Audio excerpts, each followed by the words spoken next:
So I'm just in for a warm up and a coffee. It's minus 29 out right now, and the day's going fairly well. I think he's had like 15 calves today, and everything's been going fairly decent, very busy. Feeding's going well, the machinery's running. Everything's pretty routine, just the stock waters, I'm having trouble keeping them open. The frost is driving really deep, and we're just having trouble with water pressure and just maintaining these damn waters, keeping them open. So I'm chilled to the bone, and I'm just in for a warm-up. So I got this message a few days ago. I have a request for a video. I feel like my main source of frustration is struggling with timing. I understand all the basics of beekeeping. Your video explaining your single box management was excellent and made me hope that you could put together a timeline template. Other northern beekeepers could use this as a reference also. Okay, so I'll just quickly run through the calendar and just kind of explain what we're doing. Maybe I'll help bring a few things together for you. February is a time of year when I put together my work staff and I start maintenance projects. So I have everything finished up by March, so I'm not scrambling. I always seem to be scrambling anyways because I never get things done in time. But anyways, let's say we put our bees out middle of March. Typically it's end of March. Usually takes me 3 or 4 days to move the bees out. And I usually give the bees a day's grace before we get into them. So the bees are set out. Let's say April 1st is the first day of our bee work. That first round is a very intensive round for us. Very exhausting. We do a lot of back work. What we do is we assess our hives and we tip every hive back. So while we do this, we're assessing for strength. We're counting the frames of bees. You know, the 7, 8, 9 frames of bees are scored with the blue tag, meaning strong. 4, 5, 6 frames measured as medium-sized hives, so we mark them with the white tag. And the 3 framers are marked as a red. While we're tipping these hives back, we're assessing for weight. So anything that's light automatically gets 1 or 2 honey frames. Anything that's really heavy, we take frames of honey out. Now, I don't like feeding syrup in the spring. It's too damn cold and the bees just don't seem to want to take it. I just can't get bees to drink syrup first out of the shed in the spring. So we give them honey. So that's what we do. We just drop honey frames in for them. We're also putting together a disease package. We're sampling our hives for varroa mite and nosema, and we're looking for bacterial disease. Well, actually, we're not looking for bacterial disease. It's too early for that. We're not opening that hive. We're not opening the cluster. We're just assessing from the outside. It's very important. So that second round, we push through and we start treating our hives. And I like treating my hives in the spring for varroa mite. I feel that's the best time to treat for mites. So second round, we're dropping strips. We're putting in protein patties. 1 pound, 2 pounds per hive, just to give them a start. We have open syrup feed and we have open dry protein feed for them. The dry soy flour and such, it's basically just keeping those bees busy and out of the neighbors' yards. I get a lot of complaints in the spring with bees flying, especially in cattle yards. The bees are after protein, right? So they're scouring everything they can. So I try to feed them a bit in the yard just to try to stick them into the yards and not bother everybody so much. Probably takes us a week to go through the hives that second time, just dropping strips and putting patties on, depending on if the weather cooperates. It's nice to be able to get that second round where you treat everything and get patties on everything without weather interruptions. So it kind of keeps the apiary together. So we work really hard. So those first 2 weeks after the hives are out, my back is sore and Carrie's back is sore. And we put a lot of time in these hives. Throughout those 2 rounds, we're calling out the deads and we're calling out the weeks and we're bringing all that equipment back to the shed. So after we get those first 2 rounds done, then we're just kind of around the honey house preparing these boxes for seconds. So then we wait till about end of April. Let's say we give them 3 or 4 weeks. And about this time, the natural pollen's starting to come out. They're really starting to brood up. At this time, we'll go through and we'll do a second assessment. We're putting on another patty. I'm a strong believer in supplemental feeding of my hives. Our weather up here is very incremental. We have nice weather, beautiful foraging weather, but then we have cold, wet weather sit down on us. And if we had good weather all through the spring, I would not worry about feeding supplements, because the bees are bringing in pollen and all that tree pollen, and it's the best bee feed for them in the spring. But you have a hive that starts brooding up. Let's say that hive's committed to 3 or 4 frames of brood going on inside. Cold, snowy, crap weather sits on you for a week and a half. Okay, so they have 4 frames of brood they've just initiated, and all of a sudden now there's a pollen dearth for a week and a half. That hive goes into instant protein stress. They'll snap back that brood nest to the point where they can maintain it. And as soon as they run a little bit short, they cut their losses and they start pulling brood. Okay, and that is not what we want to have happen in that nest while we're trying to build them. We want that hive to maintain itself, if not build. We do not want them to cut back on their brood feed. We want these bees to be well fed. You keep them well fed, they're going to be healthier, they're going to be able to maintain themselves. There's going to be a stronger hive, and they're going to be fend off disease and other exposures like pesticides and such a lot more efficiently if they're healthier. So I don't spare the protein on these hives. If there's loads of pollen coming in the spring and I'm seeing a great big nest down there, a lot of beekeepers will say, well, we'll hold back on the protein because the free stuff's coming in.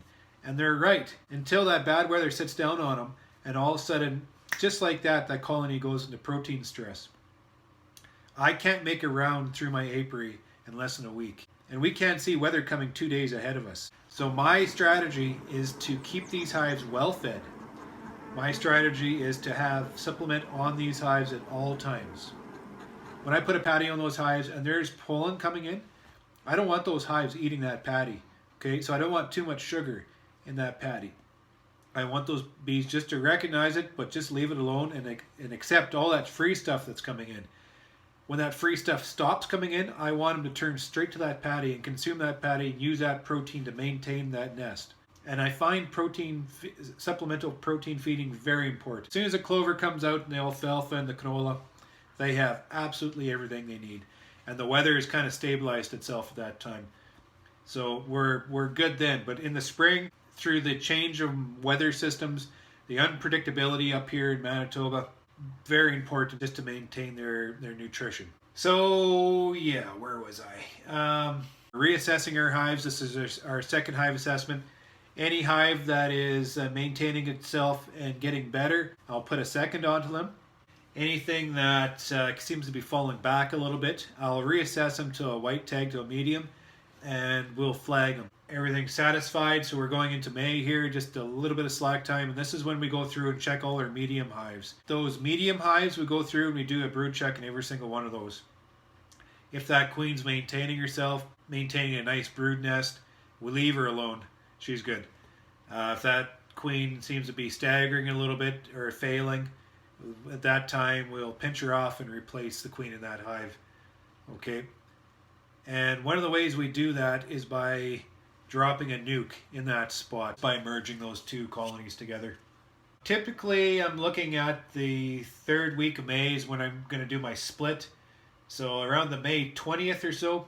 So that means 10 days before that I have to start making queen cells. So that means the 10th we got to start grafting. So I dedicate 1 yard in my apiary. That's the yard we take all the bee resource to put into these builders, okay? Okay, so I'm not going to get into my queen grafting or anything like that. Just I set up my builders 2 days, 3 days before we start grafting. So we graft 10 days before we need those cells, and then we graft every day after that for about 2.5 weeks, because our split takes us roughly a week and a half or 2 weeks. So we make sure we have lots of queen cells going on.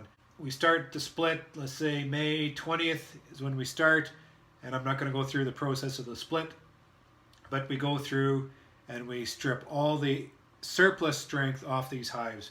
We make our entire apiary a common strength. So from that point on, all the work, all manipulations done to my apiary is common, exactly the same. And by doing this, it helps me assess the progress of every hive as compared to that apiary. Everything is going to be the same. So when I'm going through doing our work, we can identify problems with hives very easy because we know what our apiary should be. So all of a sudden we're going through and this hive's good, that hive's good, that hive's good, and that hive's a little bit behind. So we'll go down and just do a quick look to see why it's behind. If we're getting into June, we're giving them a little bit of feed. You want them to take the syrup and use it right away. Okay, so you're just flashing syrup to them. There's natural forage out there coming in. We're working with our nukes very intensively through into June. That second week of June, okay, so our nukes have been made up, the cells have been dropped in. Scheduling tells us when we have to start checking these nukes. So on the list in the yards, we'll go through and we'll check and we'll do a queen check. We will recognize all the successes and we'll send them out to yards. So going on to the end of June, we're finishing up our nuke queen assessments. We're moving all the nukes out to the yards. It gets really busy at this time. Clovers, alfalfas are flowering. Our main hives are growing. Last week of June, the first week of July is when canola starts to appear. And when that canola starts to appear, that's when we start pushing these bees back down into that single box. This is where I start managing my hives as singles again. We shake the bees down into the bottom box, put an excluder in. We let that top box hatch out. We add more space on top because that canola is starting to compound the flow, and they're starting to bulk that hive up with resources now. This is about the time when the school kids start coming in to help me with my work. So we'll have every hive supered up to 4 at this time. And we're basically just waiting. So as soon as we insert that excluder, we got to wait 21 days for the brood to hatch in that second box. We can't pull honey before that because we don't want to bring brood into the honey house. So we let that brood hatch out. We let the bees backfill that second box. So let's say we want to start the honey pull on this 22nd of July. The week before that, we make a round through the whole apiary and we just box the hives up according to when we're going to get there to pull the honey. I can pull 500 hives a week. So I separate my pull into 3 weeks. The first week we keep the hives a little bit tight. That second week in the honey pull, we give them a box. All the hives at the back, you know, there's nukes at the back, my splits are at the back. They're a little bit smaller units. And any of the hives that didn't make it in the first 2 weeks, we give those big hives 2 boxes to fill. So some of those hives are getting pretty tall. Through anything that's not using the space, we take off those hives and we put it on a hive that's going to use it. We try to use our boxes as efficiently as we possibly can. So every box coming in, I want to be basically full. Boxes seem to be a scarce commodity on a honey farm. Second pull starts as soon as I'm done the first pull. When that main flow starts to slow down, we'll be a little more shy on the boxes we give back to them. So they're not filling a box a week anymore. Maybe they're filling a box every 2 weeks, maybe a box every 3 weeks. So we just kind of give them the space throughout August. We kind of gauge that honey flow and only give them what we think they're going to fill. That last week of August, we start stripping these hives down to singles. Even if there's flow still coming in, it's very important we spend a lot of attention this time of year on disease. We have to measure our mites, and if there's a mite issue, we have to get treatments in there right now. We can't wait into September for these treatments. Late summer is when you start treating for mites. And we just hope that there isn't such a heavy flow that drags our honey flow into September. Because if there's heavy honey flow, we got to take the honey, but that really impedes our ability to manage mites. At this time of year, those small fall flows might fool you. That fools a lot of beekeepers. You can't let these guys starve because this is the winter nest you're building. So you got to make sure there's resource coming in. I've started feeding a protein supplement in the fall. So we're talking like second last week of August when all that natural flow seems to really slow down. And this is the time of year you want the queen to continue laying and build that nest. So you got to give these bees a little bit of protein to build a really good winter nest. Monoculture, pesticides, and all this good stuff out there. We have to make sure that these bees are properly fed. So I'm giving these guys supplement just to make sure they have the proper diet, because what's coming in isn't necessarily good for them, right? Or maybe it isn't balanced, or maybe there isn't enough, or maybe it's laced with pesticide that we don't really want. So we got to make sure these bees are feeding this winter nest, this winter brood nest that's being developed, top quality brood feed. We got to make sure that they're giving all the protein and all the fats that these winter bees require to store in their bodies. Okay, this is very important. Ensuring our winter bees are well fed is probably one of the most important times of the year, because these are the bees that are going to be making your springtime nest. And in my case, is not for another 5 months. So we got to make sure everything they need is in these winter bees, so then they can turn over that winter nest in the spring and then carry on that colony function going on the following year. So on my schedule, Labor Day, that after that first week of September, that is when I start bulk feeding. That is when I start pouring the liquid feed to these hives to bulk that nest up for winter. That queen is shrinking her nest.